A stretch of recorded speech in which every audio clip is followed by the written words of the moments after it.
What is science? Today's goal is to understand the limits and the process of physics, and actually it kind of goes along with many of the other sciences as well. The big idea here is that science is limited in what it can talk about. All science basically follows a process of observing and then modeling. We'll learn exactly what modeling is during the lesson. Physics, like all science, is the effort to best describe matter and energy. That is my definition of physics. It's the most simple definition that I have ever seen. There are other definitions, though, but I don't like those as much. I like this one, the study of matter and energy. The reason for that is because these are the only things that instruments can detect. Instruments can detect matter, they can detect energy. Anything else, though, cannot be looked at by science. Other people have different definitions of science. They say that it is the search for natural causes of all events. So they're looking more at the process of science. This definition has an implied axiom that everything has a natural cause, and an axiom is an unproven assumption. My definition, going back here, the description of matter and energy, has no assumptions, and so that's why I like it better. Now, let's look at some limitations of science. The supernatural is, as the word implies, above nature. The prefix here, super, means above, natural, referring to nature, so above nature. So the supernatural is beyond matter and energy. It's beyond the scope of science.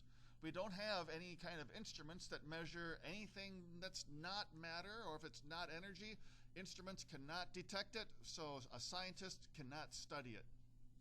Other things, science cannot tell us anything about good and bad, or about right and wrong. There are no instruments that you can point at a person and the instrument will say that is a good person or that is a bad person. You cannot talk into an instrument, say that you have a certain plan. Oh, let's say, I'm going to go to the movies tonight. And the instrument will say, that is the right idea, or that is a wrong idea. Those kind of concepts are not matter, they are not energy, and so therefore they are not in the study of science. One of my best examples is the idea of cutting down the rainforests. You might hear a lot of people say, it is wrong to cut down the rainforest. But that is not a scientific statement. Science can tell us what kind of animals will die if we cut down the rainforest. Science can tell us what kind of soil erosion will happen if we cut down the rainforest. It might say how much the atmosphere would change if we did not have rainforests, but it cannot tell us right and wrong. Science can tell us other things that might help us make a decision. It might also tell us things like how many farmers depend upon cutting down rainforests to grow food. How many lives are dependent upon that kind of subsistence agriculture. Now when you look at those kinds of things, now it's a whole other matter. Is it right or wrong for those people to live another day? That's not in the realm of science. That's in the realm of philosophy or politics or some other kinds of ideas, but it's not science. Okay, now a lot of people think that technology is the same thing as science, but they are not synonyms. Science is the accumulation of knowledge, just simply learning more and more stuff and putting those facts in a book somehow. Technology is different. Technology is the use of scientific knowledge to solve a problem. For example, a pencil. That's not very high tech. It's very, very old tech, but it's still technology. It is solving a problem of how can I record my thoughts. Not all technology has to be really fancy and electronic and computerized and all that. A simple pencil or pen works. And it doesn't even have to be an object. Contour plowing is considered an agricultural technology. That's where you plow across a field rather than straight up and down the field. And the reason why you want to contour plow is because it prevents a bunch of soil erosion. What is the general process of physics? Well, first of all, physicists make observations. either by taking measurements or simply just looking at something and describing it. Physicists will then create models that may explain observations. Now, the term model is not just like a little plastic toy model. It can be different things. Models can be objects, they can be pictures, or they can be sets of equations. But no matter what it is, a model is used in order to help explain what the observations have been. Physicists evaluate models by making predictions and seeing if they come true. A theory that cannot make these good predictions is not going to be good science. This can lead to debates as to whose models fit the observations and the tests the best. Sometimes different theories can make similar correct predictions, and so people argue, my prediction was better than yours. No, mine's better than yours, and it just goes back and forth, back and forth. Here is a picture of computer models for the track of a hurricane. When the meteorologists try to figure out where a hurricane will hit, they don't depend upon just one model. Each different computer model will have slightly different sets of equations, and they will predict different locations, different paths for the hurricanes. But you can see here that most of the models are aimed right at this section of Texas, and so most likely that's where it's going to hit. Proper tables and graphs are an important thing in science. Science often uses these things in order to communicate a lot of information at one glance. So let's take a situation here. Let's pretend that a researcher goes out and chooses a bunch of people of various ages to participate in a study. The researcher sees how much each person can lift. And so here's their data. Notice that in the top of both the table and of the graph, we have a title. That's an important thing to have. Then, over here on the table, we have subheads. The subheads have the category, age and weight lifted, and also the units that are being used. Over here, on the X and Y axes, we have the objects or the categories of things that were measured and the units that were used. It's really important to include the units next to these categories. Then we have the data points themselves. I would prefer that in this class that you circle your data points. That makes them a little bit bigger and easier to see, but that is not a requirement for a scientist to do. And then we have something called a best fit line or a best fit curve. This is a line that goes through the middle of the data points. It does not connect them point to point to point like connect the dots. It's a nice straight line that goes straight through the middle, sort of the average of all the points.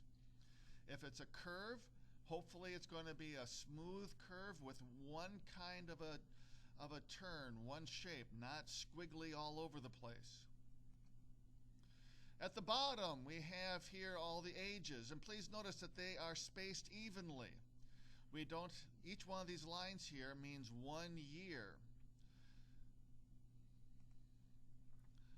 The independent variable is the one that goes on the x-axis or on the first column.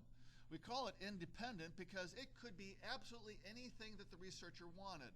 The researcher in this case went out and chose people to participate in the study. He could have chosen a lot of young people, a lot of old people, a lot of a mixture. It didn't really matter at that moment, so that is the independent variable. However, depending upon who he chose, we have different amounts of weights being lifted. The amount lifted depends upon what kind of people were chosen. And so the weight lifted is the dependent variable, and that goes on the y-axis or in the second column. Now, using these graphs, the first process of using a graph is called interpolation.